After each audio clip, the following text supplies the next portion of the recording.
तर बातमी आता पुण्यातून स्मशानभूमींमधील गॅस दाहिन्यांबाबतची अत्यंत महत्त्वाची बातमी. इंधन तुटवड्याचे पडसाद आता अंत्यविधींवर सुद्धा उमटताना दिसत आहेत. गॅसचा तीव्र तुटवडा निर्माण झालाय, त्यामुळे पुणे महापालिका आयुक्तांनी शहरातील 18 गॅस दाहिन्या तातडीने बंद करण्याचे आदेश दिले. युद्धाचा परिणाम आता अंत्यविधीवर सुद्धा व्हायला लागलेला आहे. आयुक्तांनी गॅस टंचाईमुळे स्मशानभूमीतल्या 18 दाहिन्या बंद करण्याचे आदेश दिलेत.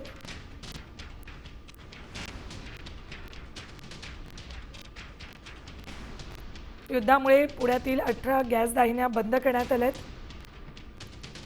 विद्युत दाहिन्यांवर आता अंत्यसंस्कार केले जातील.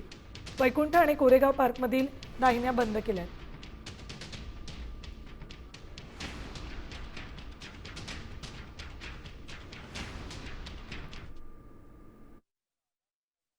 आपल्याकडे इथे LPGचा जो पुरवठा म्हणजे खंडित झालेला आहे, त्याचं कारण आपल्याला माहिती आहे की काही आंतरराष्ट्रीय कारणामुळे आपण जो कमर्शियल वापर करतो हा ॲक्च्युली कमर्शियल वापरमध्ये मोडला जातो.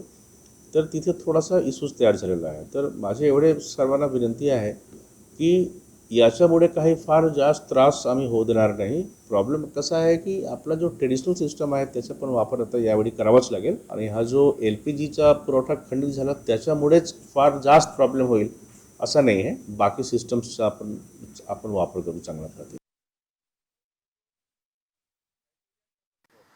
युद्धजन्य परिस्थितीमुळे गॅसचा तुटवडा मोठ्या प्रमाणात निर्माण झाला आहे आणि त्यामुळे पुणे महानगरपालिका आयुक्त यांनी एक आदेश काढला आणि तो आदेश असा होता की ज्या स्मशानभूमीमध्ये गॅस दाहिन्या आहेत तो बंद करण्याचा निर्णय घेतलेला आहे.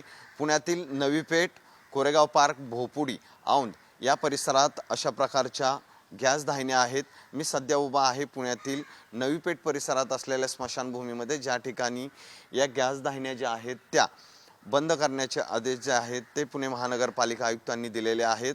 एकूणच आपण पाहिलं तर गॅसचा तुटवडा मोठ्या प्रमाणात निर्माण झाल्यामुळे व्यावसायिक गॅस बंद करण्यात आलेले आहेत. पुण्यातल्या जवळपास या औंध, भोपुडी, कोरेगाव पार्क आणि नवी पेठ परिसरात एकूण असलेल्या 18 गॅस दाहिन्या सध्या बंद करण्यात आलेल्या आहेत. कॅमेरामन सुमित भोसलेसह सचिन जाधव, साम TV न्यूज, पुणे.